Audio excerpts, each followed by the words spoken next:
Constructive Criticism. I am Aron Flam. In this episode we go trans-scandinavian and talk to Harald Eia, creator, producer and host of Hjernevask, whom I spoke to earlier this summer.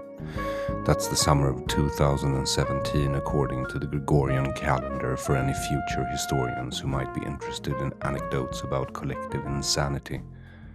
But first, a not-so-quick recap for you who haven't been able to listen to the previous episodes on this subject because they were in Swedish. Maybe you don't even know who Harald or what Hjernevask is. Hold on, because if you're not even Scandinavian, this is going to sound unbelievable. I have mentioned before and been criticized for saying that Sweden is the Dr. Mengele of social engineering. I have good reasons for making the comparison and we'll get even more into that in later episodes, but for now suffice to say that we in Sweden since the early 90s live under what cannot be called anything else than a gender paradigm. Sweden has always been leading in women's rights. Women got the vote in Sweden as early as 1919 and could first exercise it in the election of 1921, whereas men got the full vote in 1922 and ability to exercise it in 1924. Before that, men who wouldn't serve in the army were denied the vote, which you can think whatever you want of, but it's definitely not equality of outcome. I don't know how much Shulamit Firestone, professor of history at Stockholm University, Yvonne Hirdman, had read when she authored her pamphlet in 1987, but it bears a lot of similarities to the dialectic of sex. Yvonne Hirdman's was called The Gender System, Theoretical Reflections on the Social Subordination of Women, and as radical feminist manifestos go, it had everything. The Marxist model of the class system, but with class thrown out and gender put in its place. The denial of female biology at the same time as it acknowledges male biology, but as toxic.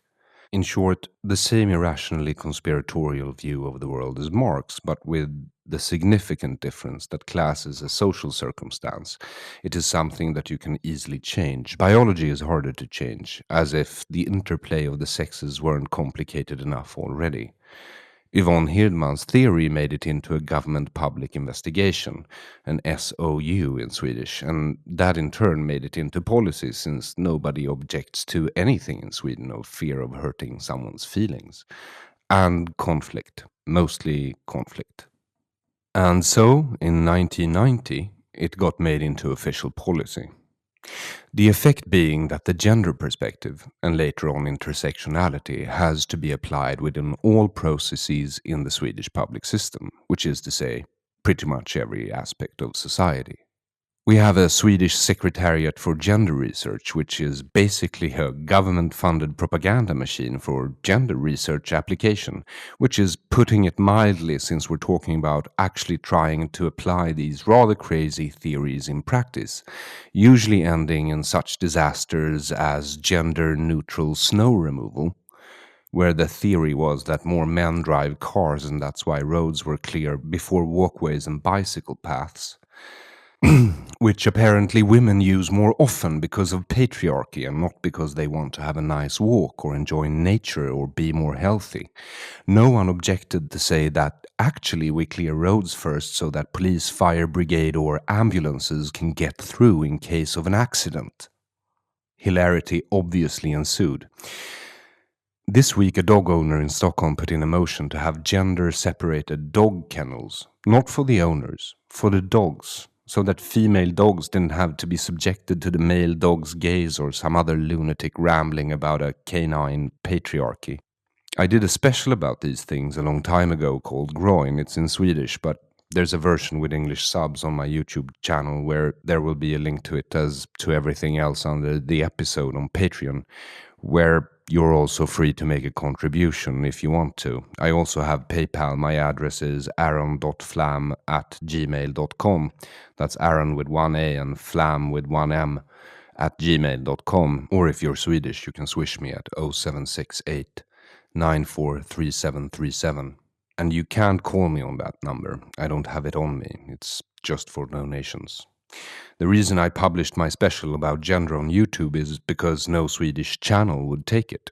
I offered it to Swedish state television, who said no, and then to all others, and they said no. And if you go and see it and say, well, that's because it's very meek and not very edgy, Aron, you have to understand that in Swedish culture, that special is seen partly as having an aggressive tone and a subject so taboo you shouldn't even talk about it. I had earlier in my research wanted to make a TV show on SVT about the gender paradigm madness, and in that research I stumbled upon Harald Eia's Hjernevask, which is Norwegian for brainwashed, which had the same idea that I had, which isn't strange since Norway and Sweden influence each other. Sweden in Norway's direction more than the other way around historically, but lately it's been changing. Mostly, it isn't strange because we had both read Steven Pinker's The Blank Slate and come to the conclusion that someone should make a series based on the chapter he had written on taboos. When I first found out that Harald had already done it, I became dismayed and a bit envious, partly because of professional jealousy. Harald is a very big comedian in Norway. And also the disappointment over what a hack I was, mostly maybe because I had plowed so much energy into it already. But when I watched it, I was glad I wasn't first. Because Harald is utterly brilliant, and no one could have done a better job. Not only because Harald is a much nicer person than I am, but also because he himself is a trained sociologist. This is also, according to himself, why he was granted so much access to the leaders of the gender movement in Norway. In his hands, the show became as comprehensible as it was damning. If you haven't seen it, I suggest you do. Links to it with English subs will also be provided in the description of this episode on Patreon. You don't have to pay anything to see it there. It's still free, but do contribute if you feel like it. Hjernevask became the most debated show in Norway in 2010. Harald became very hated, and also very loved, and sued for libel by one of the gender studies professors that participated in the show, and acquitted. And less than a year later, the Norwegian government, while ensuring that it had nothing to do with Hjernevask, was cutting funding to gender studies in Norway, claiming the reason being that gender studies had now become so advanced that it should be able to compete for grant money the same way all the other subjects do, which is to doom it to oblivion since gender research won't stand a chance in the real world. And before you start yelling that I'm a sexist pig, just know that it's not my opinion. That's the opinion of Marit Aure, leader of the Society for Gender Research in Norway. Unlike the spokesperson of the Research Council in Norway, she also admitted that Hjernevask, Harald's show, certainly hadn't helped their cause. Regardless if the show really helped Norway rid itself of this crazy social engineering program, another difference between Norway and Sweden, Harald also had the backing of Norwegian state television. They produced Hjernevask. A thing like that would never happen in Sweden. I can say that with certainty, as you will understand in a few moments. The reason why Swedish state television so ardently opposed the Swedish version of Hjernevask is this. There are less than hilarious consequences from the Swedish government's gender equality program.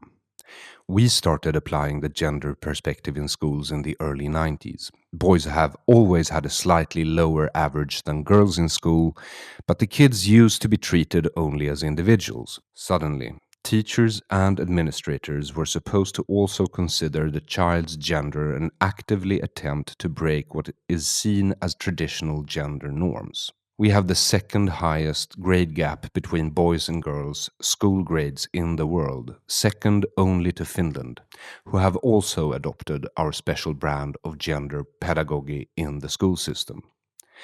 Girls are pushed to behave in a more boyish manner, and perfectly normal traits in boys are considered toxic.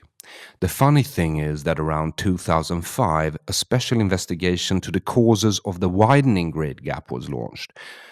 It came to the conclusion that although one could clearly see that the gap started widening at the same time as gender perspective was applied, the only solution could be more gender perspective was needed.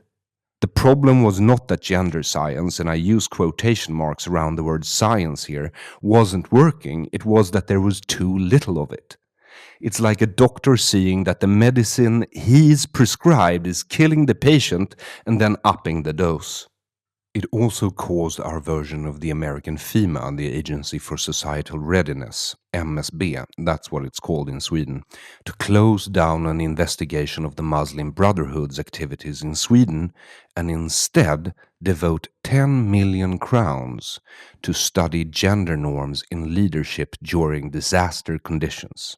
Yeah, I know how that sounds, but listen to this.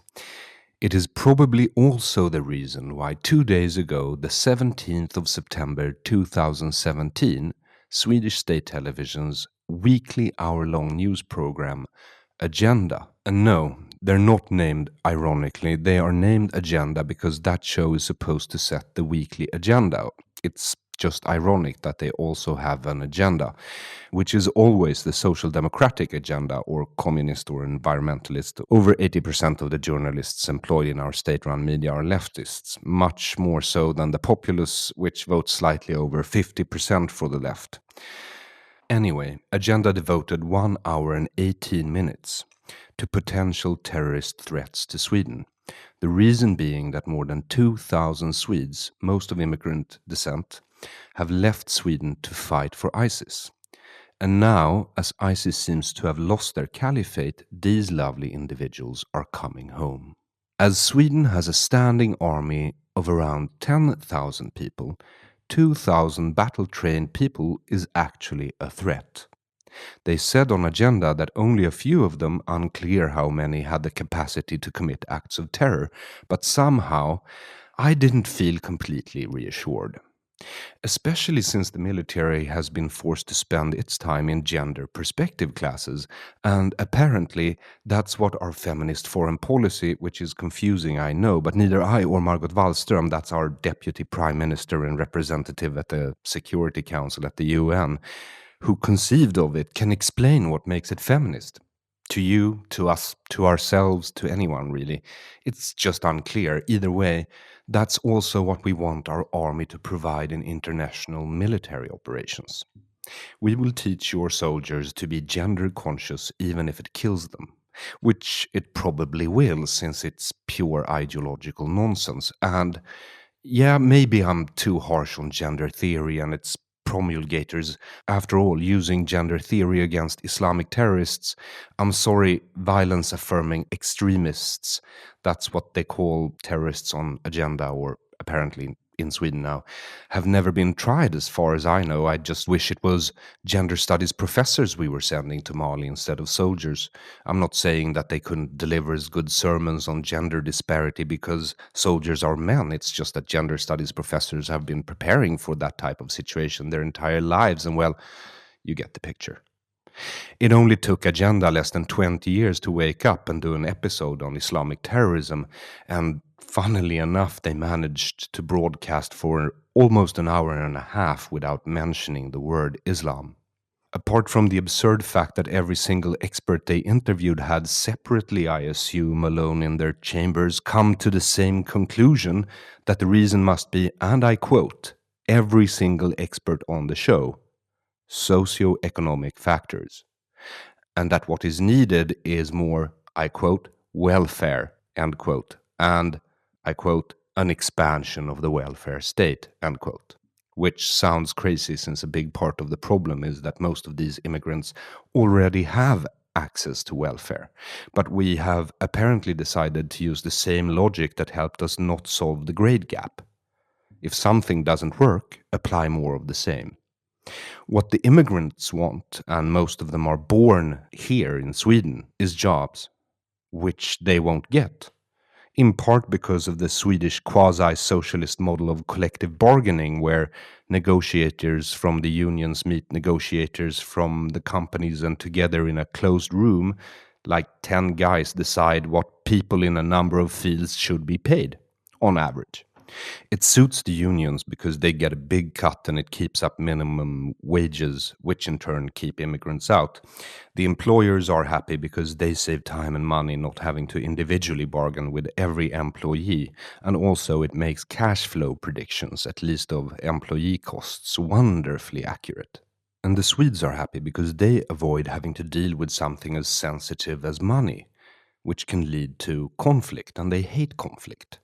And also it keeps envy of your coworkers or neighbors to a minimum, since everybody makes roughly the same. But anyway, if they got rid of it, immigrants would probably get jobs.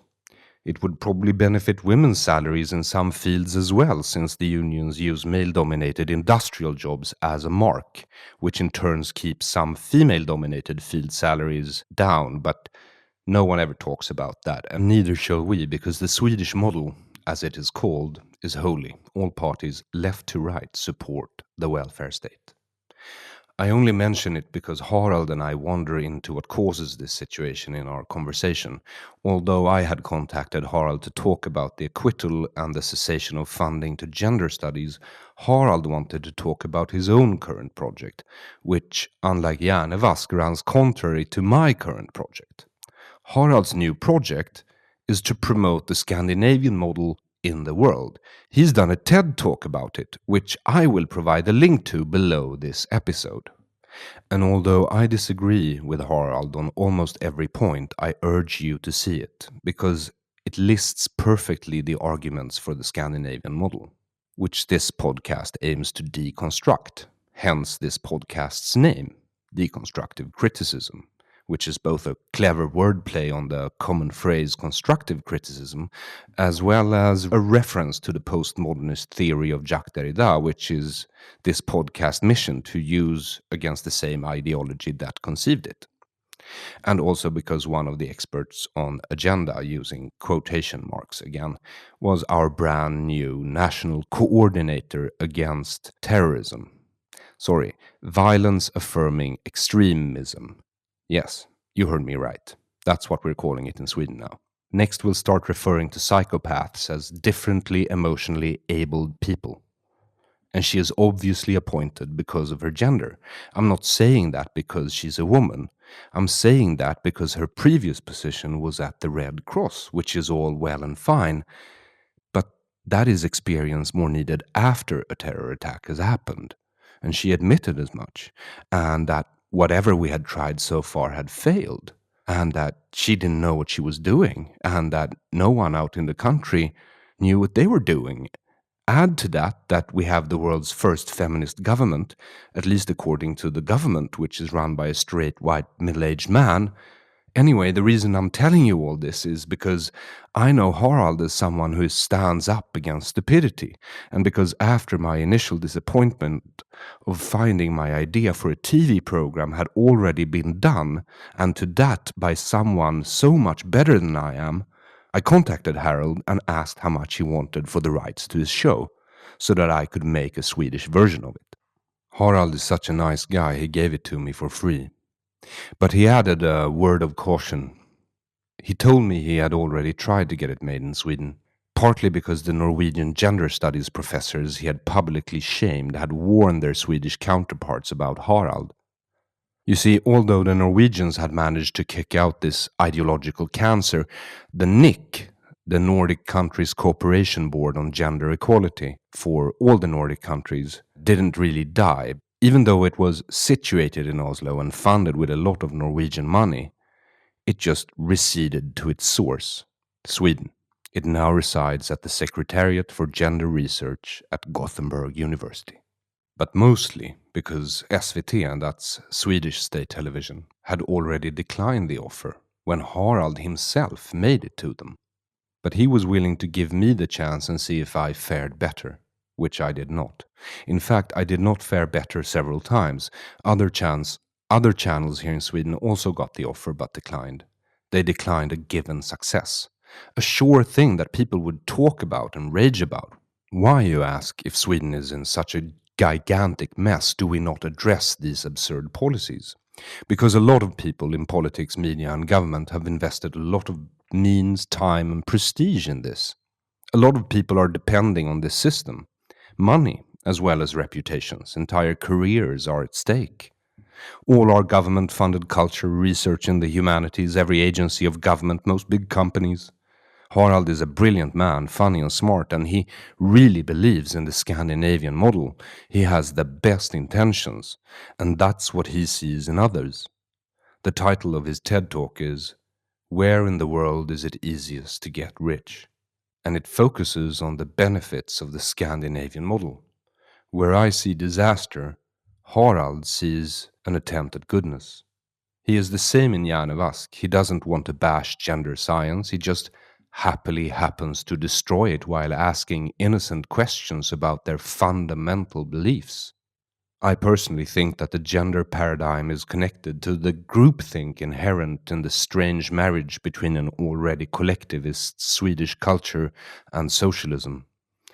The fact that we now have a former Nazi party, the Swedish Democrats, nowadays they are nationalist conservative, and again, conservative in the Swedish context, meaning that you want to return to an older form of democratic socialism.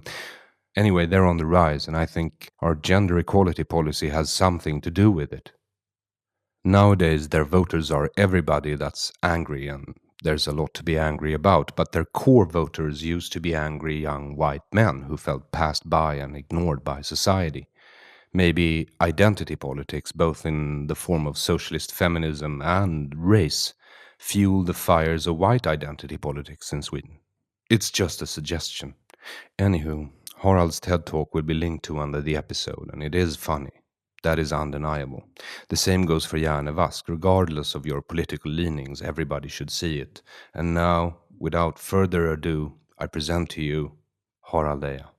We have a lot of problems here, Harald, but I'm guessing Okay. you already know about that. Yeah, it's hard to get to because there's a discussion about the Swedish. We don't want to have the Swedish way of life, the Swedish mentality. That's a discussion going on. With the left wingers, they say Sweden is great, then the right wing people tend to say, okay, that's the wrong path to go down where the Swedes have been going.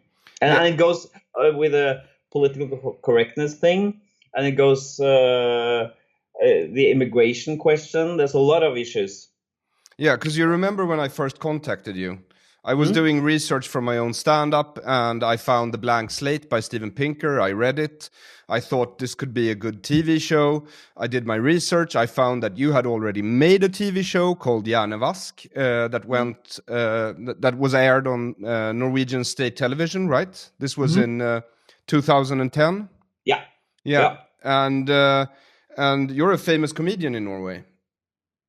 Yeah. I've been working with comedy I worked 15 years, and then I kind of grew tired. I turned 40, and I'm a trained sociologist, so I read Steven Pinker's Blank Slate as well, and I thought this is a great idea for a TV series. So basically what I did was to make a show with kind of a battle of minds between the ideological social scientists, gender research, some psychologists, sociologists, versus the more those who are trained in behavioral genetics, biological informed perspectives, all that. And one of the big questions was, is every difference between men and women has something to do with nurture, or is it something to do with nature as well? Yeah. And you personally believe that it's a combination of the two, I suppose. Yeah. But the strange thing is that saying that it's both suddenly turned into the extreme.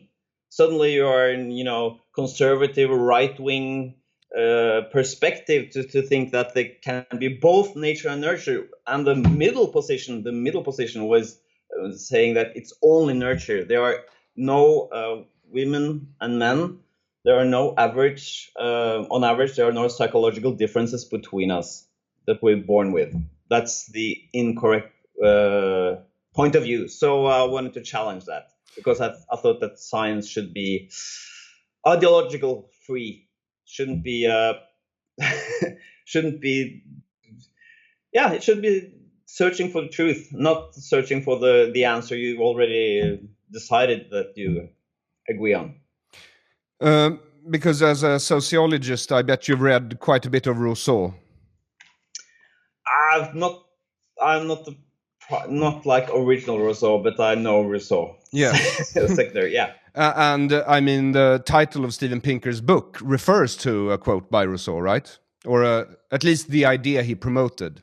Yeah, I guess that's right. Yeah, that we born as with no, there is no, basically no human nature in a way. We just, society imprints. If there are some genes or some instincts we're born with, culture is like acid that dissolves all that. So yeah, I guess that's right. And in Norway and Sweden, us Scandinavians, we really believe this, don't we? That through... When you say we, the common or normal people don't believe that, but sociologists and some academics do, yeah. And politicians. Some politicians claim that, but they don't really believe it. In the lunch break, they always talk about, I got a son and then I got a daughter. She's totally different. She's more interested in people and faces and dolls and all that. But my boy, his son, is into small cars, mechanics. So in their heart, they don't believe it, but that's the official opinion. All right. Yeah. And, well, but both Norway and Sweden, we really like social engineering programs, don't we? Yeah. Which is a good working hypothesis, to think that there are no differences. Maybe we can change societies more than if we just, lean back and think that men and women are different. So in a way, I think that the social constructivists, those who believe that it's all nurture, in a way, they have succeeded quite a bit having this working hypothesis. But that doesn't mean it's true. No. So I think you can. One of the arguments we had one of the things we tried to prove in the show was that at a certain when your society is very gender egalitarian, it comes to a limit where the inborn differences actually means more. So when you're free to choose whatever you want to, men and women tend, on some areas, not all areas, but some areas tend to choose different things. While in countries there are with strong gender roles, like some Muslim countries, women, for example, they tend to study engineering and computers because that's the way they can get a job. And that when you just need to get a job, you don't listen to what you're really interested in. But in Scandinavian societies, men and women tend to what do I like to work with? What interests me? And then the inborn psychological differences tend to blossom. We call so that. Men go into engineering and STEM fields, and women go to nursing and teaching. Working with people, basically. Yes. On average, there are overlaps, of course, but that's probably nothing to do, or not something, but not all to do with nurture. It seems that women tend to be more interested in that. So that was very controversial to say that we reached a limit where we actually see human nature in its pure form. It's a very naive thought, but that was what we tried to prove, to show the audience. Yeah. And I think you did. You called it the gender paradox, if I remember correctly. Yeah. And so Hjernevask went on NRK, which is Norwegian state television. Yeah. And it became quite controversial. Yeah, absolutely. For many reasons, it was controversial. What I did, I interviewed these social constructivists and asked them to, explain why men and women tend to work on different areas. And then I went to the United States and talked to Steven Pinker and a lot of, biologically informed psychologists and scientists. And then I looked at the Norwegian sociologists and I said, wait, what are they saying? This is all wrong. I mean, haven't they heard about evolution? And then I went back and showed that again to the first guys I interviewed, and then they said, we don't believe this. So they felt betrayed in a way, because even though I told them that I'm going to show these clips to some other experts, they didn't know that I was going to Cambridge and Harvard and find these top-notch people. So it felt unfair. But in science, aren't you supposed to be peer-reviewed? yeah, but normally your peers are agreeing with you when it comes to some of the gender researchers. So, but I feel, even though it was controversial, I felt when the debate started that we convinced people, and the debate about gender hasn't been the same since. You have to consider this nature perspective all the time. You have to, before you can ignore that. You could just pretend that there couldn't be any inborn differences between men and women. No, you have to at least take that into consideration. Yeah. And this led, as far as my research can tell, that you were sort of not sued. I wouldn't call it sued, but someone reported the show to your press ethics committee. Yeah, because he said that of course you edit these shows. You don't show, like when I interview people, I talk to them for an hour and I edit it down. So he felt he was edited, and so he was quoted out of context. This was Jörgen Lorentzon, right? Yes. And then we put out the whole interview, like 2.5 hours, so everybody could see it. And then I was what do you say? I was not committed. No, I was not. I was freed. I'm a free man. You were acquitted. Acquitted. That's yes. Right. By the press ethics committee, who said that Jörgen Lorentzon was in the wrong, basically, and your show had committed no flaws in its reporting and its method. No, that's right. But I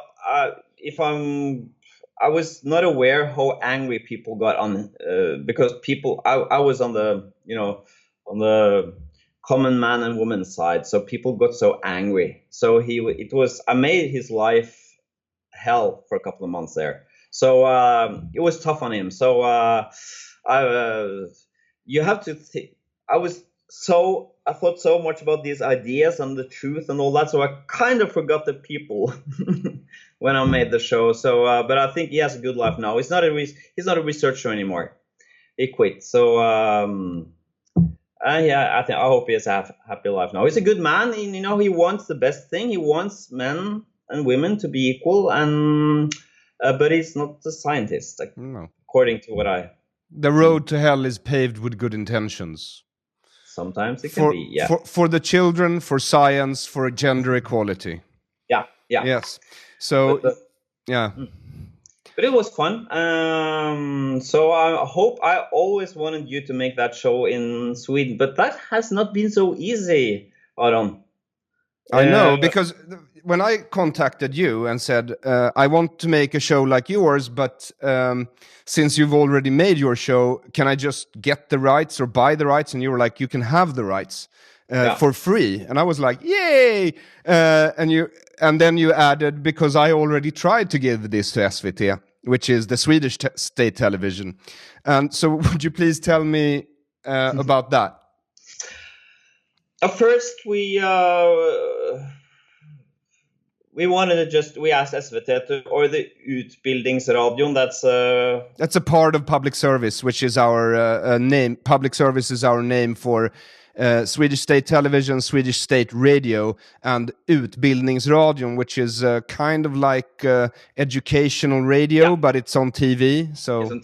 It's a bit radio. It's just radio with pictures. So TV is radio with pictures. But and then they wouldn't show it, and then and they didn't give any reason. I said, you can show it for free, and I just thought it was fun to put it out in Sweden, where I thought it was even going to be even more controversial. So okay, they have some reasons. I don't know about those, but then we pitched it.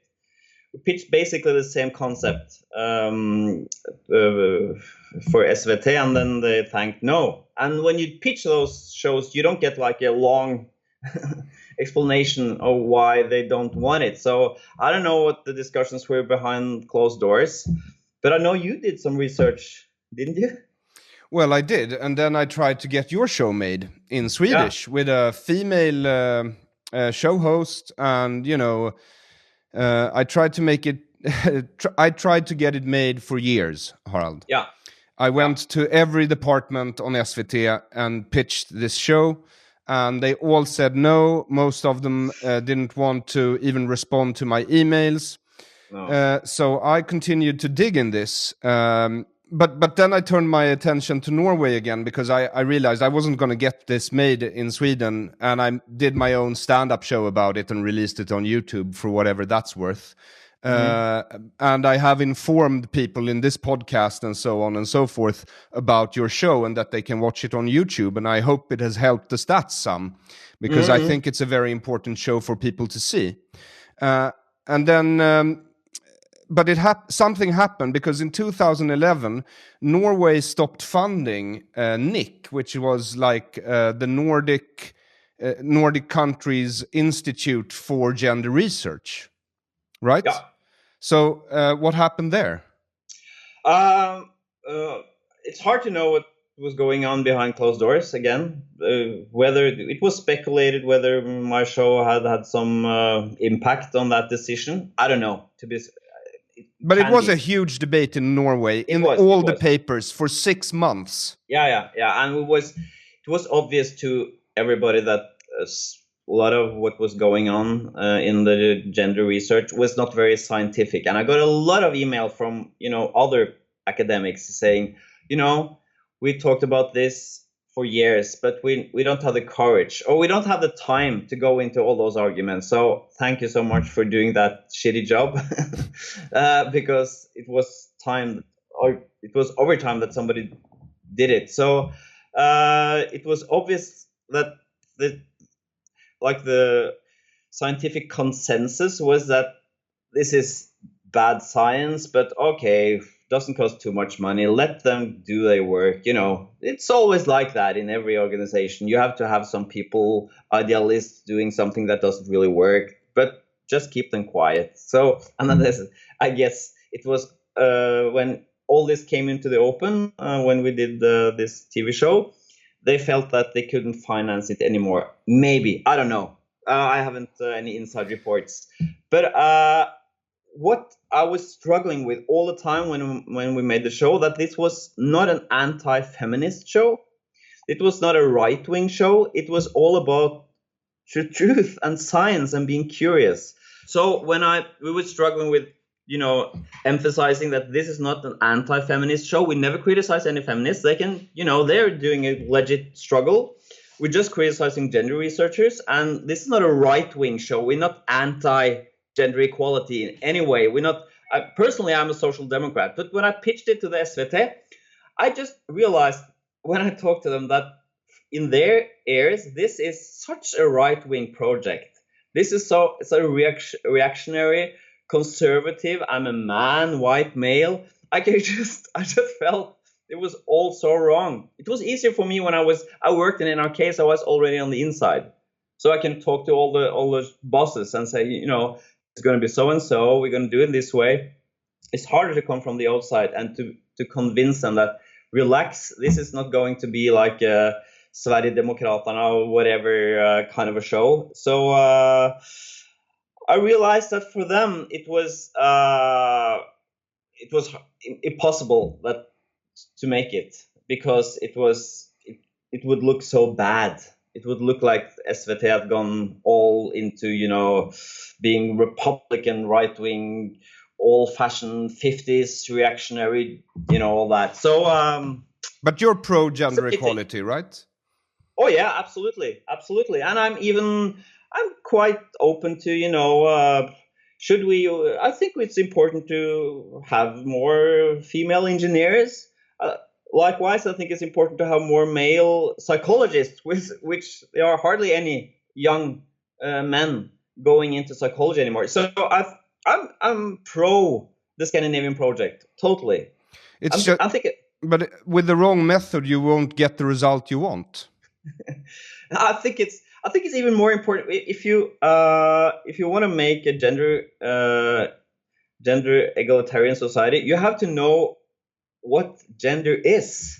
I think you can't base that on a lie. You can come quite a bit to have this working hypothesis that's not really true, but it's in general, you have to know how human nature works, how society works to fix things.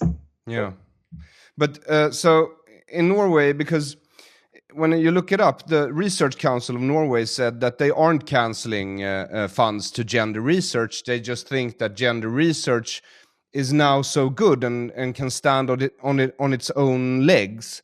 So they thought it can compete in different fields with its own research in peer review. That's what the Norwegian Research Council said. And I don't know what a lot of money or a little money is for you oil-rich Norwegians. But according to my research, the NIC, the Nordic Gender Research Center that was based in Oslo, Norway, cost 65 million euros a year. Yeah. That's 650 million crowns a year. Yeah. That's quite a lot of money to shut some people up.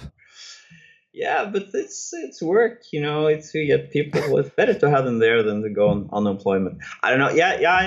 I'm a bit disappointed that I'm always a bit naive when it comes to science and the truth, and I'm basically an idealist. So I hope that the gender researchers would say, we've been wrong in all these years. We're going to turn this around. We're going to read biology, for evolutionary psychology for a couple of years now, and we're going to make the best gender research in the world. Yes. We're going to revolutionize this whole field.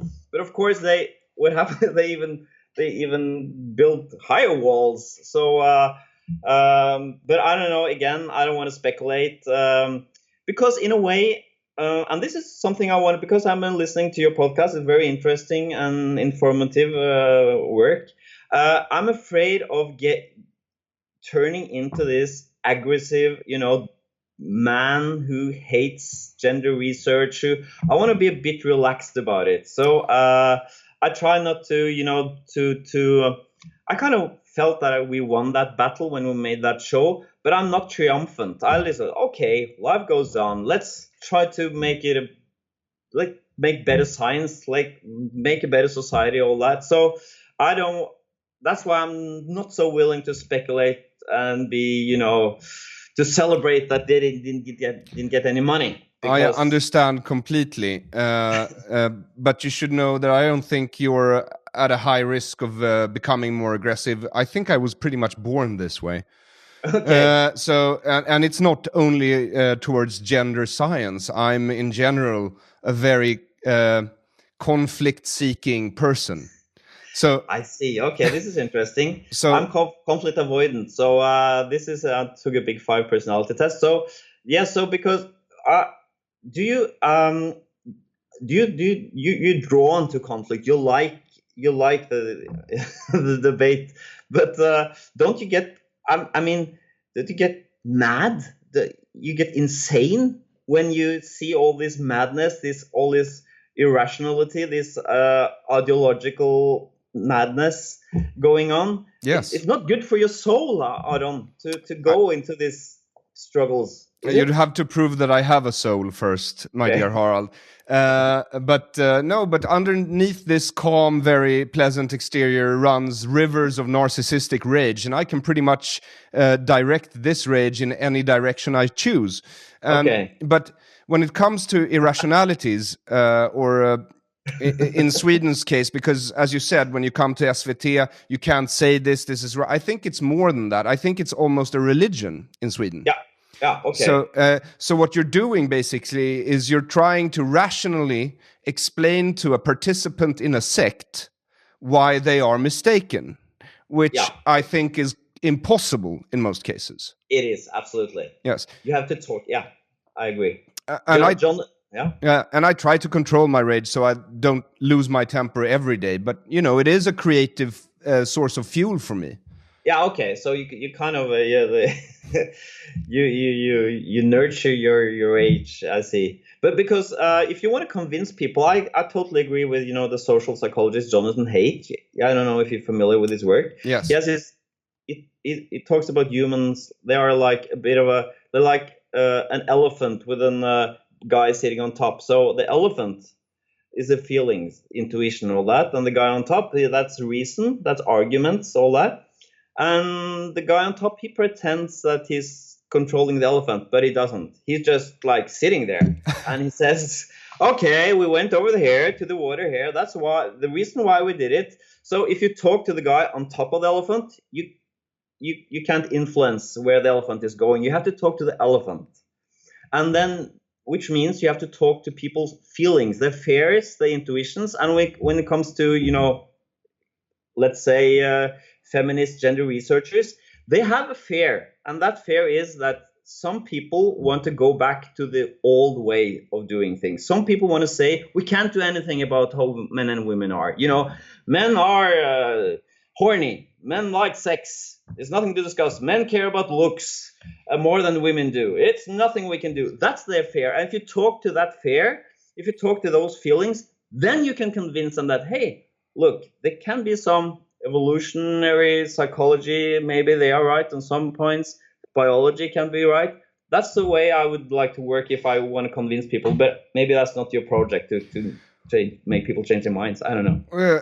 Well, I would like to, but I mean, the tagline for this podcast is "Your feelings are hurting my thoughts." So it would be Okay. sort of contrary to what I want people to start doing, which is thinking.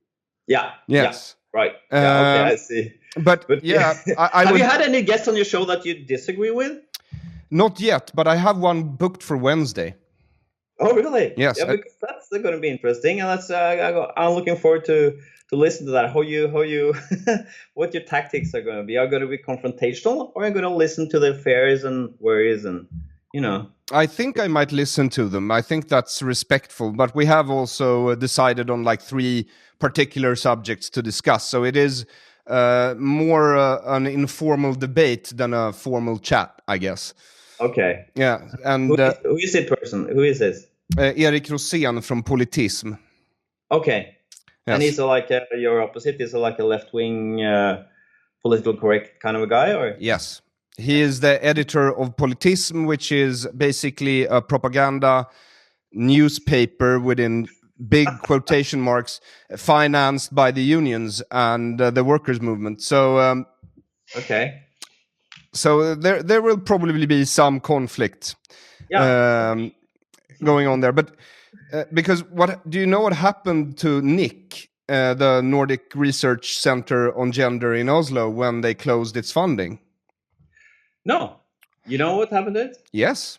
What happened? It moved To... the National Secretariat for Gender Studies in Gothenburg, Sweden. Oh, so we just exported the problem, huh? Well, yes. In so much it comes from you originally. I'm not so sure. I think Sweden might be like the ground zero for a lot of these things. So it moved back, and now it's at Gothenburg University. I read about that. Yes. So that's a stronghold of that perspective. Yeah. Okay. So, it would be. But I kind of.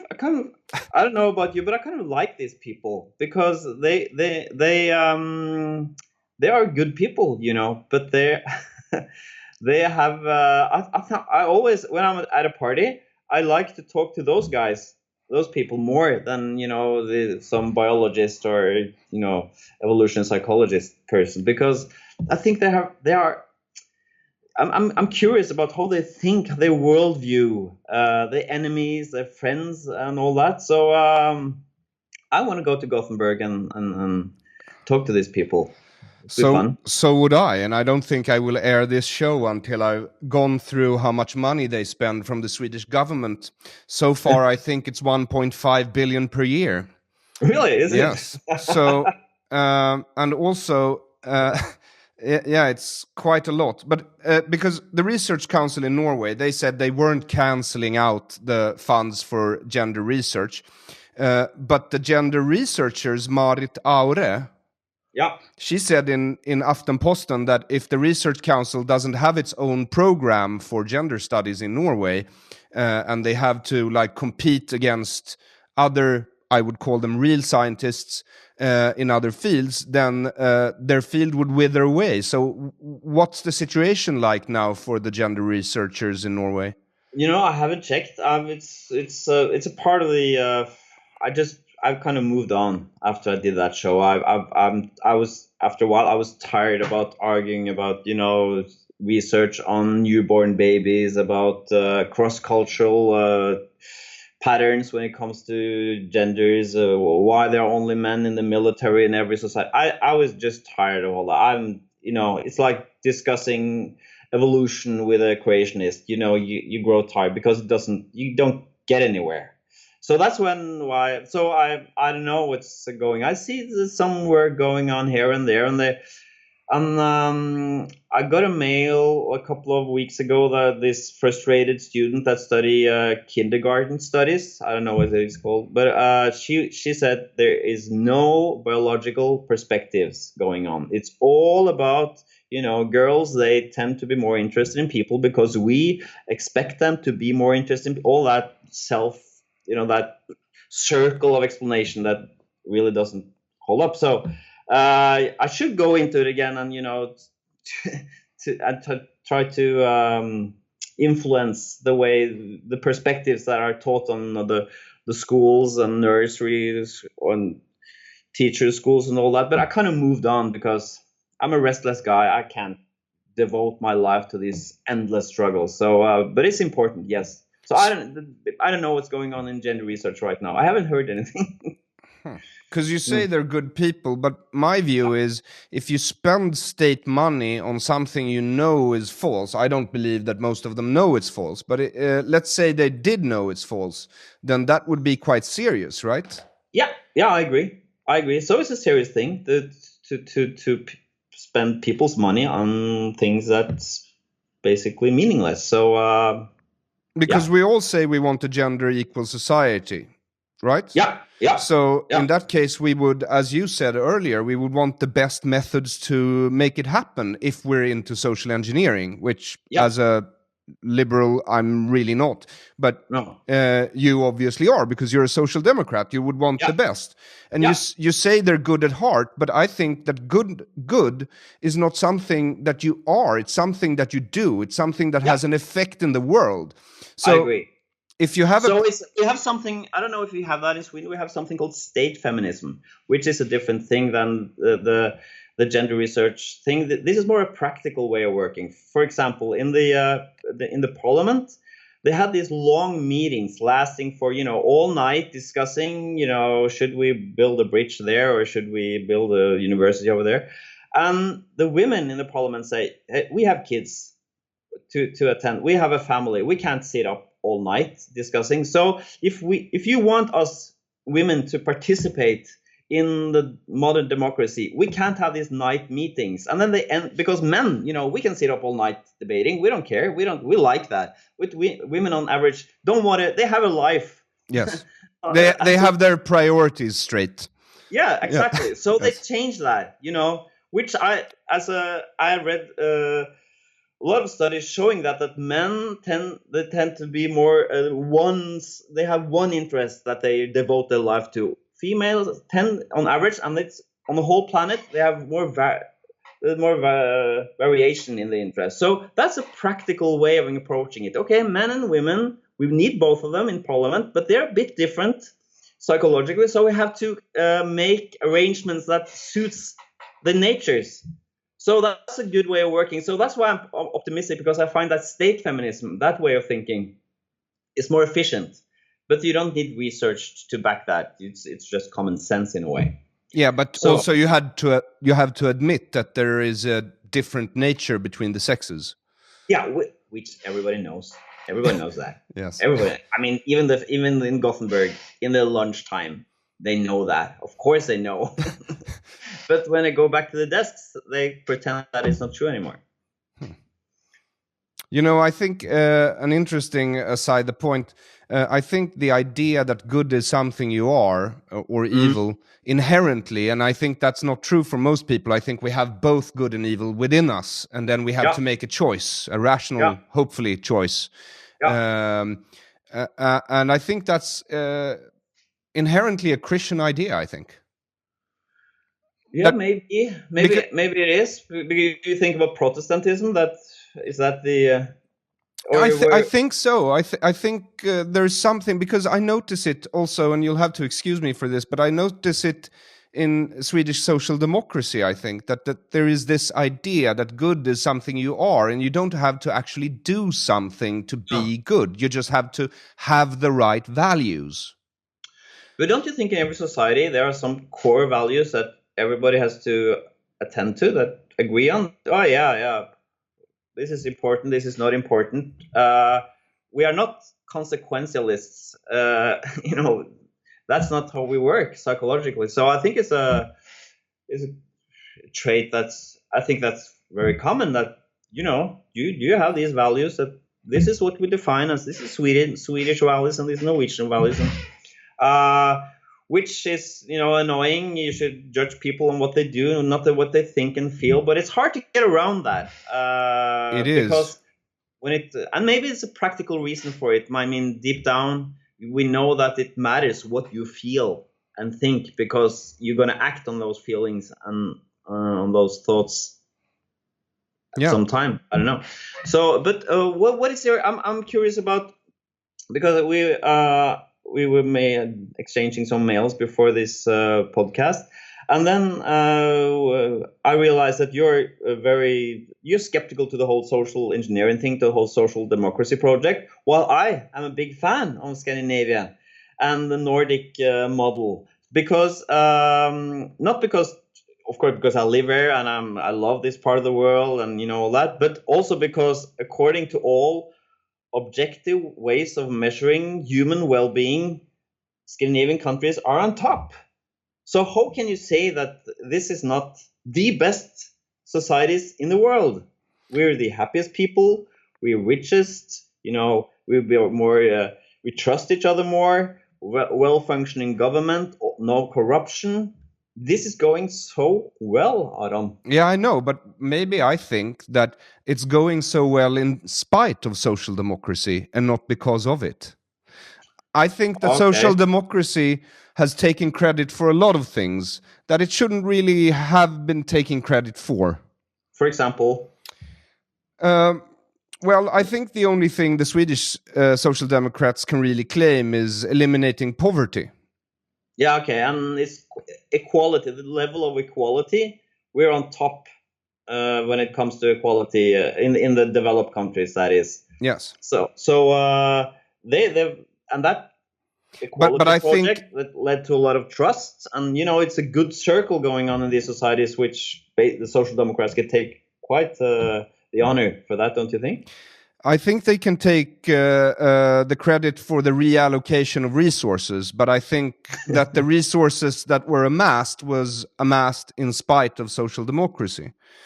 How can you say that when it happened both in Sweden, Denmark, and Norway? Could be at the coincidence that all these societies are social democracies, and we see the same thing in New Zealand and Canada, that basically have some of the same welfare system and free education and all that. So isn't it a pattern here that it sounds to me a bit unscientific, which I know you don't want to be, to say that it's in spite of? So, well, a social democracy basically is socialist ideals applied to a capitalist market, right? Yeah, it's that's right. We have a well-functioning capitalism, because we have together with a welfare state, so we're working in tandem. That's what I think is unique with our system. We free markets, it's going to be a bad playing field, and too much state governance. It's without the markets, it's going to work. So this is working together in a unique way. That's the great Scandinavian concept, I think. Maybe you're right. I always enjoy coming to Norway, and I think I feel that it's an intellectually freer country in most respects compared to Sweden. I think the social cost of these programs and what it takes to get this working, which is strong unity, conformism, basically anti-intellectualism, I think it erodes with each generation. It erodes a bit more. I think the first generation of social democracies at least in Sweden, looked like this. Everyone knew they weren't supposed to take advantage of the welfare state because it was associated with great shame to be the beneficiary of subsidies, right? Yeah. The second generation completely forgot about this and took them for granted. Now the third generation not only take them for granted, but also think that they don't have enough rights, subsidies, welfare. So what it does is basically you spare the rod and spoil the child, as the English would say. Yeah, okay, now, I see. The simile I usually use, or metaphor, because I get the two confused, is if you saw parents who had one child and they were feeding this child whatever it wanted, whenever it wanted, giving it whatever it wanted, whenever it wanted it, just so it would stop screaming, you would say it's close to child abuse, right? Yeah. Yeah, and furthermore, even if it's not child abuse, they're raising a brat, basically. Yeah. So they're raising a bad person. Absolutely. Yeah. So but sorry. So what I see, and I see it among other things, I think in gender, where we, for instance, in Sweden have had gender sensitive or gender equal education, as they call it, in school for 30 years now. We have the biggest gender gap, grade gap between boys and girls, the second biggest in the world. Yeah. And Finland is number one. Yeah, I've seen that. Which means that very interesting. It is quite interesting, isn't it? Yeah, absolutely. Yes. And when I go into all these departments of government who are responsible for educating our children in school, basically they say we allocate this much resources to gender equal education. And when it comes to boys, it just says it's very important that boys and men are in on the education so that they can learn that certain manly traits are really, really bad. So did it say that? Yes. Straight up? Yeah. Okay. So it's the idea of toxic masculinity, right? Yeah. Okay. Yeah. So they want to suppress something which is, in our view, biology, while at the same time completely renouncing that biology exists. Yeah. And I think this is harmful to young men, but I also think it's harmful to young women. Yeah. And when you have these big social engineering programs, and we have a lot of them, sooner or later you're going to have to evaluate them, right? Yeah.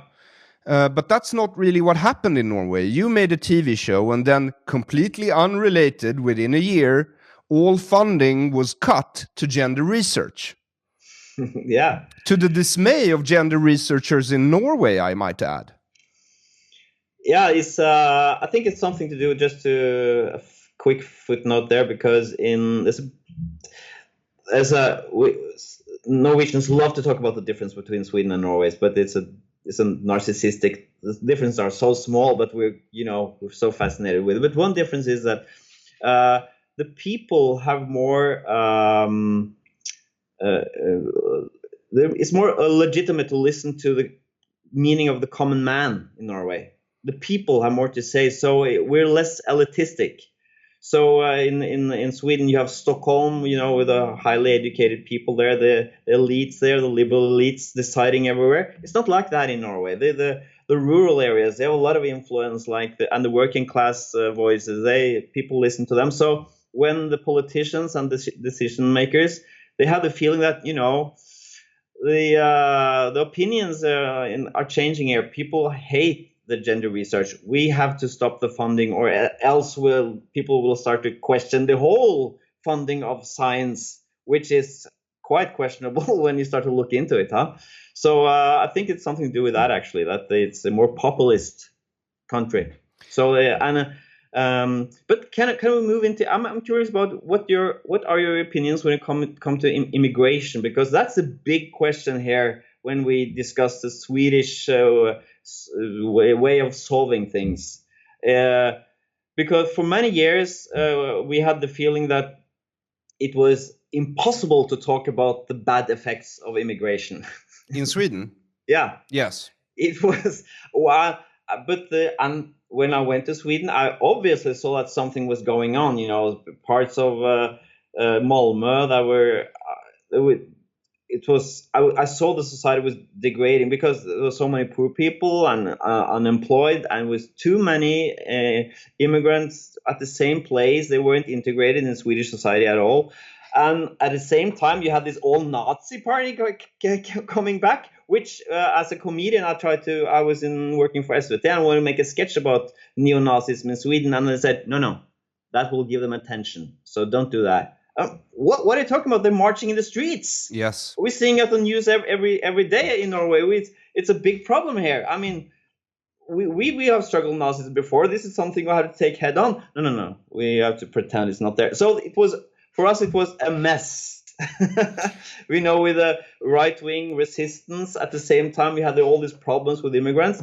So what is your... but these couple of years now, my impression is that the debate is more out in the open now. It's okay to talk about it, or how is it?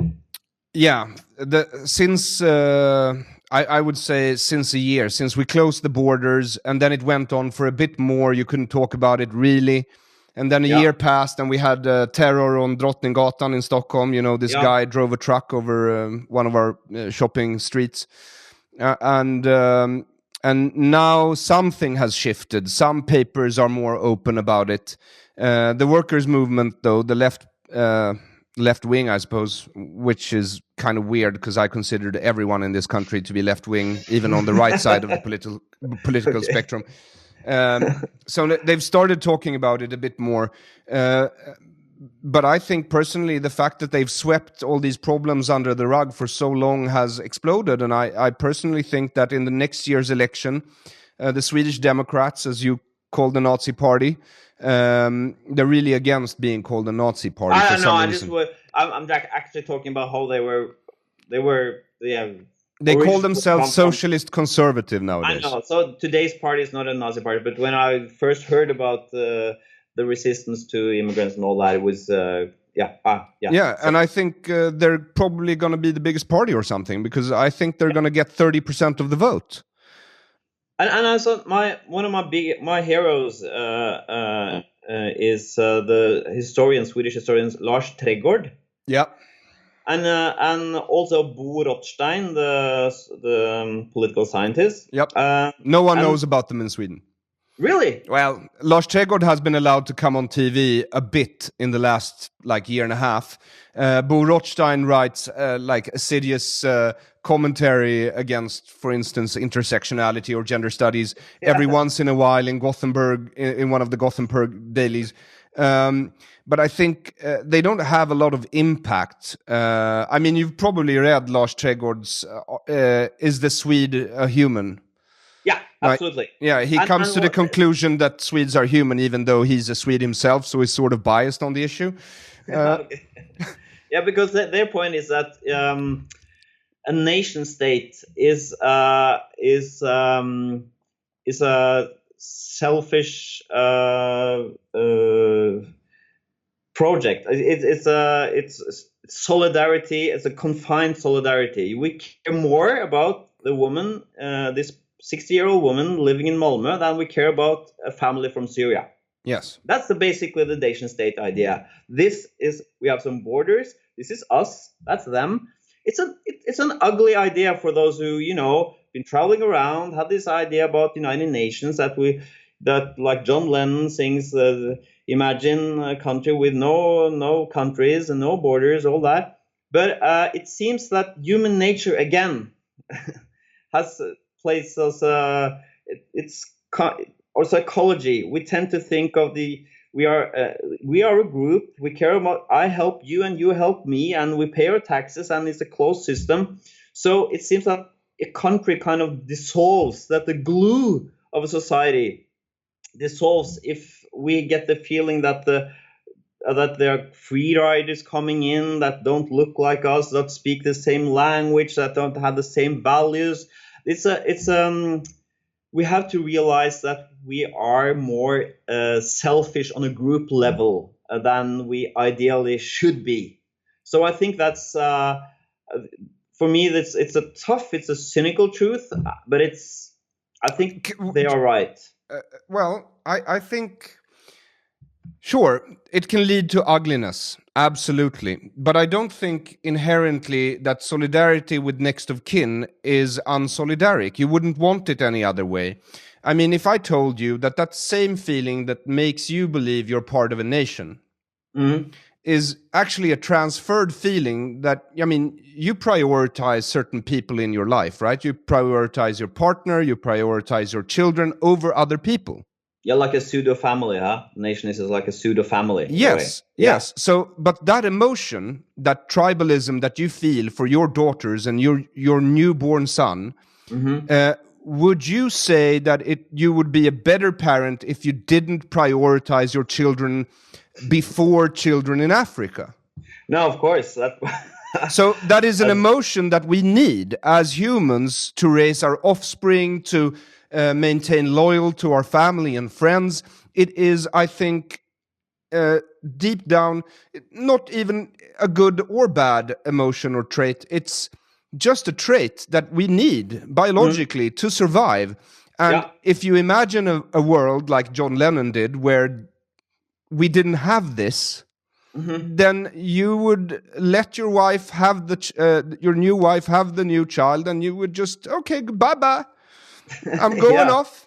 But again, it's interesting because these instincts, they follow certain rules. So when you have like the second generation of immigrants, like in Norway from Pakistan, they're paying the taxes, taking education, and they integrated and even assimilated.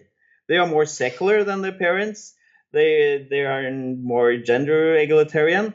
Then, you're part of us now. Yep. So integration works. That's interesting, I think. So it's hope. It's hope. But this, I don't know is there this idea of that they have to keep on their own, having their own way of life and keep their own values and all that. I think I agree on Gregorian and Rothstein that can be dangerous for society. Yes, depending on what values and traditions they have. Yeah, of course. And then you have to be able to talk about how different people have different values and traditions. Yeah. Which in Sweden we do not. Oh, okay. We don't differentiate between people. So Swedes are Swedes and immigrants are just immigrants. It doesn't matter if they come from Syria or Germany or the United States or Japan. They're just immigrants. And what happens when you take in so many at the same time, there's no way they can become assimilated or integrated, whatever you want to call it, because what happens is they don't speak the language, and there's no demand that they should learn the language from the Swedish government. So they move in with other people from the same parts of the world, and they keep their traditions and they keep their language, and they don't get integrated into society. That's one end of the problem. But then I would say, actually, because we have something called kollektivavtal. Yeah, which I love. Of course you do, you socialist scum. But in Sweden, we have something called laws in kollektivavtal, and this is just one part of it, really. But they are discriminatory in themselves. Because, for instance, in Sweden, you can't fire someone if you have to do layoffs. You have to let go of the new employees before you let go of the old employees. Yeah. So, which is basically age discrimination. Doesn't matter much, I think, if the youths are ethnical Swedes, because then we will just have a social engineering program that opens up every university in Sweden so that we keep them occupied for another 4 to 6 years until their parents have retired, and then we can give them the jobs, right? Yeah. Yes. But what if you have a large immigrant population who doesn't go to university and then don't get into the labor market, or are so unexperienced that they will never get a job, and if they get a job, they get laid off first? That's a problem. That's one of the reasons that the unions in Norway are quite skeptical to immigration, because it kind of disturbs and destroys the system we made. That it's not that the minimal wages are quite high. So let's say I get this guy guy from Somalia. I have a company, and the guy from Somalia knocks on my door and say, well, can I work here? And yeah, what can you do? Yeah, I'm a strong guy. I can drive a car. And then I have to pay him like basically almost 500,000 crowns, or I don't know, 80,000 euros or something, which is very expensive. While in the United States, I could hire this guy because I could pay him very little. So we have this system that makes it hard for immigrants to get into the workforce, which makes it even harder to get integrated. So we kind of made it difficult for immigrants. It wasn't the intention of social democracy. I mean, social democracy in Sweden was started in an exceptionally homogeneous country. Yeah, exactly. Swedes were, and the Swedish ideal is that everyone should feel the same, be the same, think the same, talk the same, just, a gray mass of people who just trudge on until death, hopefully, being forgotten by the rest of the gray mass. I mean, this is the Swedish dream, basically. But I want to follow up on that, but I just want to finish the train of thought here, because I want you to ask this union guy, because the union should be skeptical to people getting into the country who are willing to work for a low salary. Yeah, and they are. They are, okay. Well, so this is the case. So we had a big trial in Sweden a few years back called Lex Laval, which was basically some builder hired an Estonian building company to finish a project in Sweden. And we had a Swedish builders union demonstrating outside the site, screaming, "Go home," basically. That's what they were chanting, which made it on the news, of course, and made the union look very racist. So, and then we did what we usually do when we encounter a problem of any size, really, but this is a problem too huge to solve, because we would have to change the entire Swedish or Scandinavian model in order to solve this problem. So what we did was we ignored it. Oh, yes. Yeah, okay. Yes. The old, well-proven solution, huh? Yes. But that's why I'm curious about the guest you're gonna have next time. I wanted to press him hard on that, because there's a conflict of interest between the Swedish working class and immigration. Yes. At least some. But then back to the gray mass. I don't agree with you on that, Aron, because again, Lars Trädgård, one of my heroes, he has this concept of state individualism. It turns out that in our system, where the state kind of guarantees our well-being from we're born to we die, turns out that this makes us freer and more individualistic than any other people in the world. If you see, like in United States, parents are helicopter parenting. They are following up, they are visiting on campus when they go to college. Moms and daughters texting each other each day. They are so dependent on their family. While Scandinavian kids, when they're 18, it's out. My daughter is 19 now. I said, you have to move out. I don't have any money. You have to get yourself a job. I can't give you any money. You're grown up now. So this makes us more freer, more independent. It's not that great, the gray mass picture you paint. I think it's wrong. I know. I know that you think it's wrong, but personally, I think that's basically what you just told me is dogma. And I don't agree with Lars Trädgård on this. I think that if you agree with this concept, you don't really understand what freedom means. Freedom means to fulfill your dreams, to do what you want to do. No, freedom means having to take responsibility for your choices and actions in life. And is that freedom?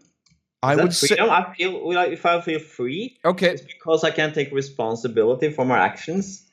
If let's say I tomorrow decide to be an artist. I can't paint. I'm not very aesthetically gifted. So I want to be an artist. So I start to go to art school, and I'm obviously not very talented. I'm 56 years old when I'm finished. I start to paint. I can't earn any money. And but I changed my mind. I was stupid, but I didn't destroy my life. But I'm very free nonetheless, even though I didn't have to pay a huge price for my stupid choice. Well, Well, I would put it like this. State individualism is like a welfare state. Individualism means taking personal responsibility. If you refer that responsibility to the state, then you're not truly free. First of all, this is just the first step, my friend. Okay. And just with the welfare state, when they treat you like this, you get spoiled. In theory, you do get spoiled, but in practice, then you don't take. Spoiled, well, I would say that I don't know about your country, but Sweden is a prime example of no one having to take personal responsibility for their actions, which means that we can have wrongful social engineering programs running for 30 years.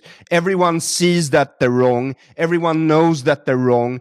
But to say that they're wrong would be to go against, peer pressure.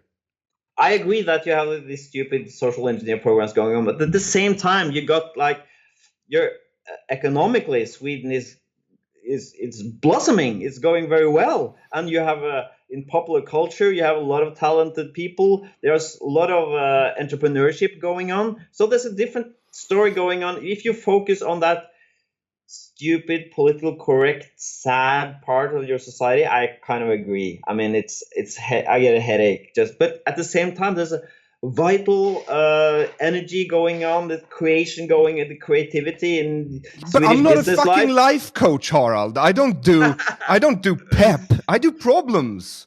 Yeah, I see. Okay. So what I Okay. focus on is problems, and of course that paints a dark view of reality. But what you have is, I mean, Norway has oil. You don't have the immigration policy that Sweden has had for a long, long time. Now, when it comes to the unions and immigrations, we have 25% of young immigrant males, second generation. That means born in this country. They're unemployed. They're outside of the labor market. 25%. The same figure for Swedes is 4%. Oh yeah. Okay, so that is a society built along ethnic lines. Yeah. Basically the opposite of what they wanted to achieve. Yeah. Now, when it comes to gender, same thing, right? Yeah. They promote equality, but what happens when you apply the policy based on the wrongful theory is sexism. Yeah. There's no difference between men and women, but women are better and men should stay silent. That's basically the idea. Yeah. But again, I mean, is it really hard to be a man in Sweden? I mean, for me personally, this is a dream society. I can pick so many great women there, and so many opportunities. And are you honest when you portray that life as a male in Scandinavia is tough? I mean, no, since I'm the only man in Scandinavia, I have it quite good. But I'm feeling sorry for, the gender neutral creatures that roam along our streets looking like they've lived on nothing but tofu for the last 30 years of their life. So I like this guy on Söder. We used that in the show. He wanted to breastfeed his baby, so he bought this pump. Yeah. But he didn't know that it doesn't have this hormone that you have to have to produce milk. It's not just like stimulating your nipple and then magically milk starts to flow. So I agree. But this, yeah. And did you ask the baby how it felt? Oh, yeah, disgusting too.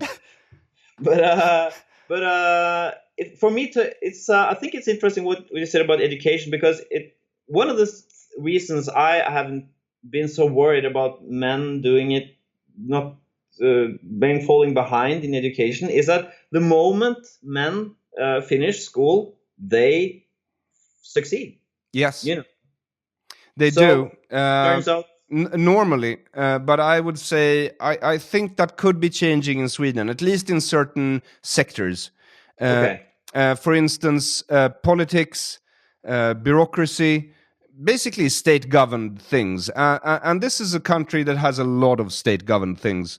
Yeah. So, I mean, they say that most professors in Sweden are men still. Yes, Yeah, they are, yeah. because they're older and they came from that time. Yeah. But now we have over 60% or something of women doing PhDs.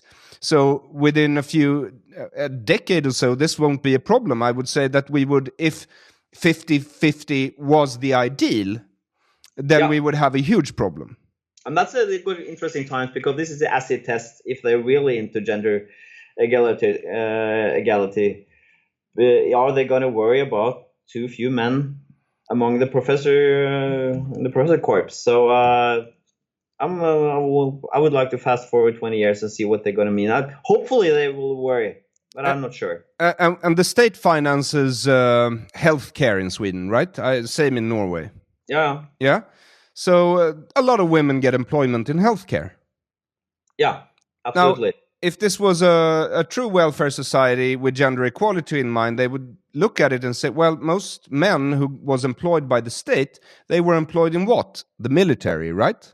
Mm-hmm. We've done away with our military. Yeah. Yeah. So basically, what it means is that women are getting subsidized in the workforce. And men have to go into private enterprise. Now, some men, this will suit them perfectly. Yeah. But there will be a lot of men who aren't suited for this type of entrepreneurship or labor in the free market. And wouldn't you say it's unfair to them? Yeah, I guess I don't have the numbers, but I guess there are obviously some men that are losers in this new game in town. Yes. So and normally it's or I've seen a lot of commentators saying that's the white working class men, they are the losers. And I get this a feeling among a lot of those men that something went terribly wrong. I saw that documentary about who murdered Kevin. I haven't seen the documentary, but I know of the Kevin case, of course. And these two guys who were accused of killing, they were just like 5 or 7 years old. They were accused of killing this boy that was 4 years old. These two guys, they were, for me, typical of the Swedish working class male. They were living in Arvika, I think. Yep. And they were doing some manual work, and they were smart people, very bit introvert and humble, and they were, of course, their lives were destroyed because of this falsely accusation. But still, they had this. I get this feeling sometimes that some of the male working class people in Scandinavia, they go like they're not proud anymore to be what they are. So, but again, this is speculation. I haven't seen the numbers. There's probably some losers out there. Well, so, the Swedish Democrats, according to statistics, most of their voters are white working class men, and now it's grown way out of proportion. So now it's all kinds of people, of course, but that was their base, and prosperity might have been more equally distributed. That's possible. And we might have gotten greater prosperity. That's also possible, because it's at the same time possible that these guys were getting a raw deal. Yeah. I see. Yeah. And then it becomes dangerous after a while. Now, if we build a society where we disregard men, both the immigrant kind and the ethnically Swedish kind, give it a few generations, and then you'll see cars burning in the streets in Norway. Yeah. But our integration has been quite successful, actually. So because I think all the numbers we've been able to integrate, and I really like that the concept of assimilation is coming back in fashion again. But okay, you're worried about the future. I'm not that worried, but I see your point. And one what would worry me if I lived in Sweden was that the unwillingness to talk about it, because that really scares me. I don't know why, but if there's a problem going on and the tendency is to sweep it under the carpet, it really scares me. So that's why I've always been I've always been looking at Sweden with a bit of respect, but also anguish, Yes. You're so clever, you're so dynamic, but suddenly you pretend that the reality is something else than it is. So I hope, but my basic belief is that the Nordic model is very dynamic, it's very good at changing, and it's very pragmatic. But let's see. Yeah, It's we will see. interesting. Can I ask you a question about Norway? Yeah. Do you have the word utfryst in? Yeah, oh, yeah, of course, yeah. All right. Have you reflected anything on that word? Yeah, it's I know what you mean. That's for some reason, let's say you work as a journalist or a comedian or whatever, you're not invited to things anymore, and nobody calls you, and you're not included in you're not in the in group anymore. Yeah, Yes. it's I know about that. It's again, it's I don't see it as a big problem here, because like the people like you who are, conflict seeking, maybe extremely libertarian, I don't know, they are exciting voices. They are invited to debates. Let's have this fresh perspective now, because the audience likes it. The people like to watch them. That's to my hear their experience things. with I was in Norway, and we did a pilot for a debate show. Yeah, and exactly. and I was blown away, because I was like, what do you need me for? I mean, you obviously have debate. You can debate narcotics, you can debate anything. But in Sweden, it's not like that. We just don't talk about certain things. And utfryst, which for the English listeners, I should tell them, is a synonym. It would mean shunned, pariah, ostracized in English. But if you literally translate the word to English, it means frozen out, which in old Scandinavia, just a few hundred years ago, meant you were locked out into the cold. So it was basically a death sentence. Yeah. Nowadays, I can party with other people. We have electricity, so it's not as big of a problem as it used to be. But I think the Swedes, they use this quite a lot.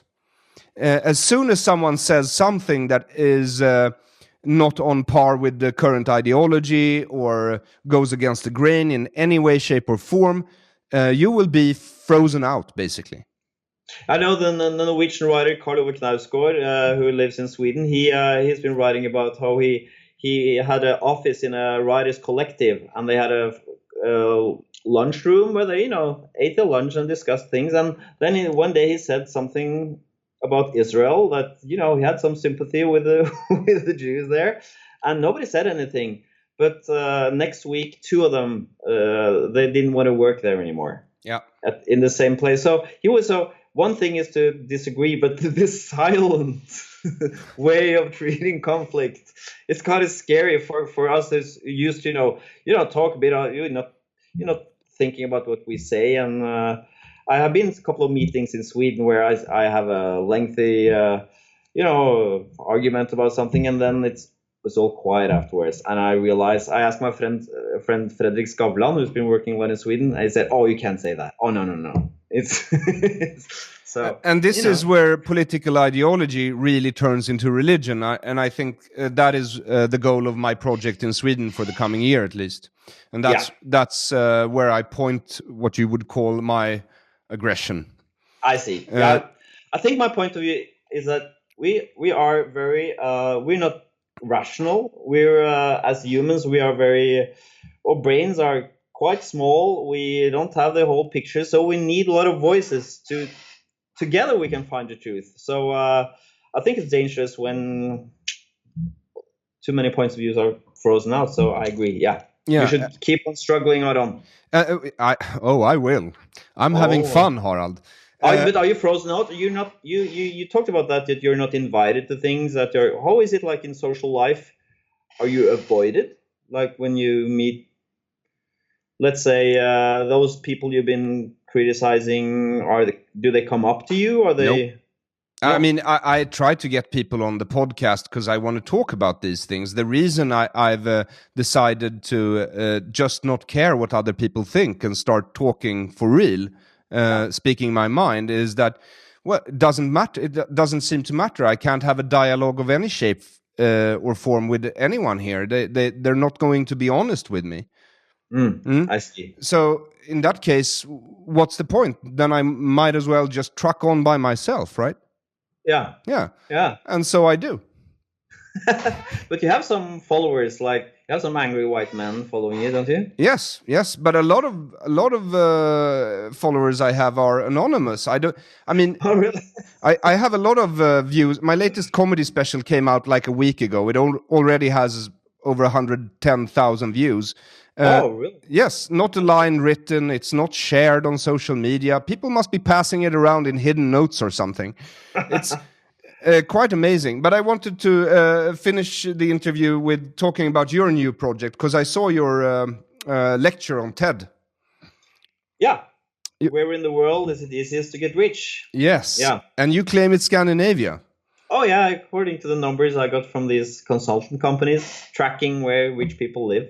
Yeah. So it's that's a mystery, you know, with the old high taxes and strong unions and all that, welfare states making us, like you said, like spoiled children. How can we produce so much wealth? So I'm interested. I want to make a show about what kind of society is the best in the world.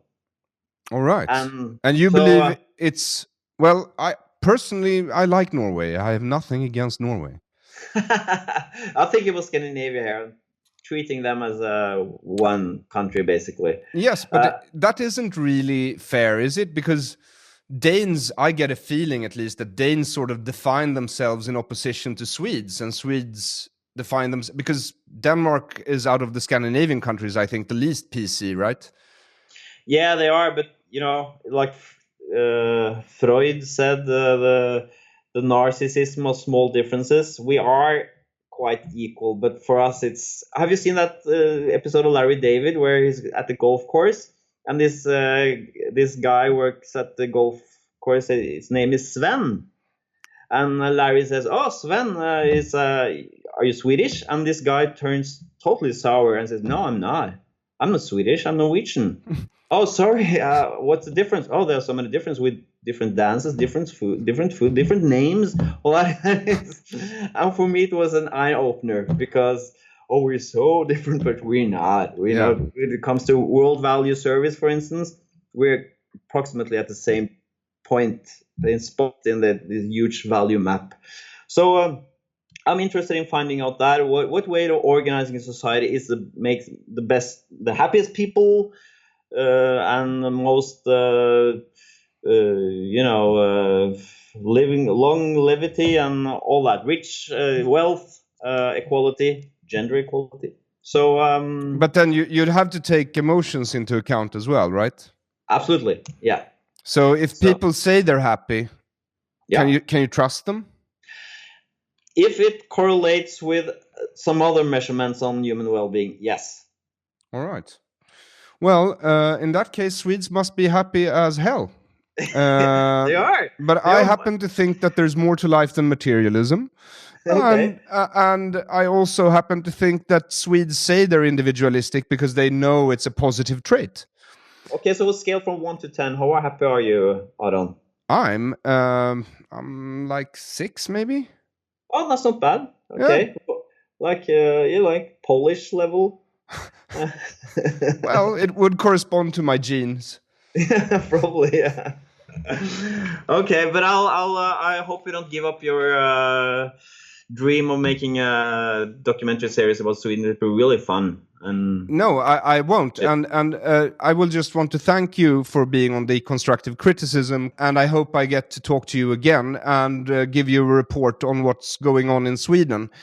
So thank you, Harald Eia. Thank you so much for being on your show. It's a great honor. Take care. Thank you.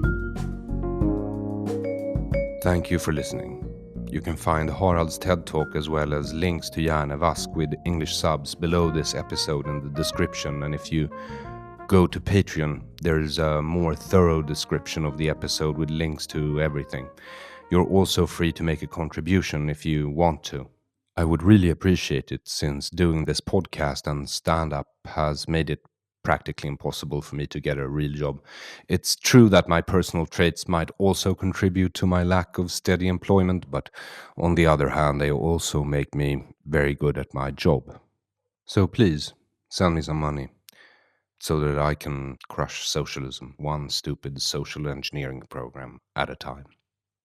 I also have PayPal. My address is aron.flam@gmail.com. That's Aron with one A, Flam with one M, @gmail.com. Or if you're Swedish, you can swish me at 0768 943737. 0768 943737. Anyway, until next time, have a good time, unit.